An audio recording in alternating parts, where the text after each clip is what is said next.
See, there's something that's been irking me for the longest, and I just want to talk about. When we talk about, great players, excellent basketball players, we always talk of the bigs and everything back in them days like they could do everything. You got to play on both sides of the court. You got to do everything. They keep saying you got to do everything. What is everything? What player can do everything?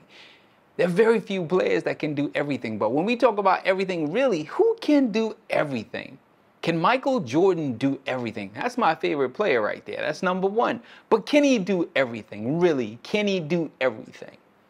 Maybe he can, but was he doing everything? Really? Can Michael Jordan dribble the rock? I mean, okay, of course he can dribble the rock. I'm talking about, can he handle the rock like the way Kyrie can handle the rock? Do we see Michael Jordan dribbling all that? Do we really see that? No, we don't.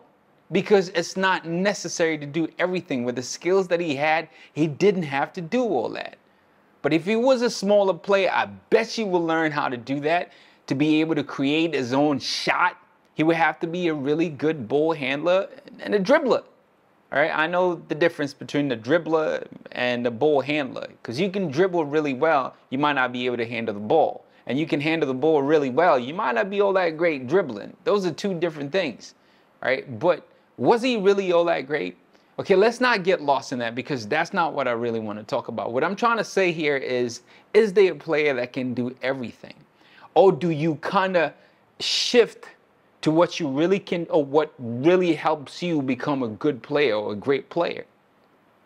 Because that's what I usually see. I don't see bigs working really hard on their handles trying to be like Allen Iverson.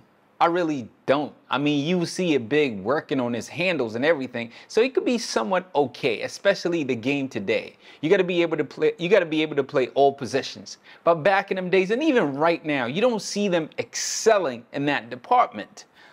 Now the bigs, somehow they get a pass all the time, not being able to do anything else. When a big can dribble just a little bit, they're like, oh, he can handle the rock. He is great. He can bring the ball from coast to coast. But when a little guy posts somebody, they don't get the same kind of love like a big guy just dribbling from one basket to the other basket. I mean, why is that the case? All the love goes to the big guys. There's so many big guys who are considered to be some of the greatest players in this game of basketball, but they can't dribble at all. They can hardly dribble. But if you get a smaller dude that can play hands-on defense, it is a problem. Oh, he can't be one of the greatest because he can't play defense. That's not true, because we learn defense. Defense is not one-on-one defense. Defense is so much more. That's one part of defense. All right, defense is so much greater. All right, you might not be the best on-ball defender, but you could be a great team defender, and you could be lethal on the offensive side as a smaller guard. But you were never considered to be one of the best.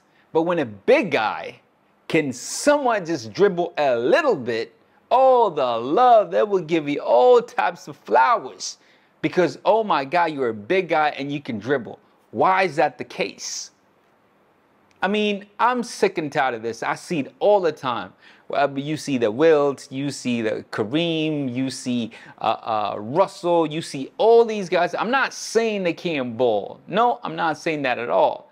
I thought they were really great. They did their thing and they were really good at what they did. But now you want the smaller guys to be able to do everything. Is that realistic? As long as you can translate whatever you're doing into W's, if you're winning, if you're taking it to them, you're a winner, I think you should be considered to be one of the greatest. That's just my take. That's the way I see it. Now, so many people see this differently, and I know a lot of people are going to look at me like I'm crazy, but this is the way I see it. This is really the way I see it. I see it makes no sense whatsoever for a little guy to be able to do everything because it's 5 guys on the court playing. Do what you do best. And if you do what you do best and that translates to winning, you're damn good at the game. Play your position. Play your position. You want one player to do it all. Well, that's great. But is that the case? I mean, then if you do that, then it's high usage. People start complaining, oh, this play, blah, blah, blah, blah, blah. You understand what I'm getting at. That's just the way I see the game. Now, I could be wrong. I could be 100% wrong. But this is how I see the game. It makes no sense for a small guard to play like a big man, or for a small guard to have the same attributes like a big guy. I mean, you can, but that's just crazy when you demand that from them. But then when a big guy plays, you don't really demand all this, the same things a small guard does. If they do it, it's like, oh my God, this guy's incredible. It just doesn't make sense to me. It just doesn't make sense.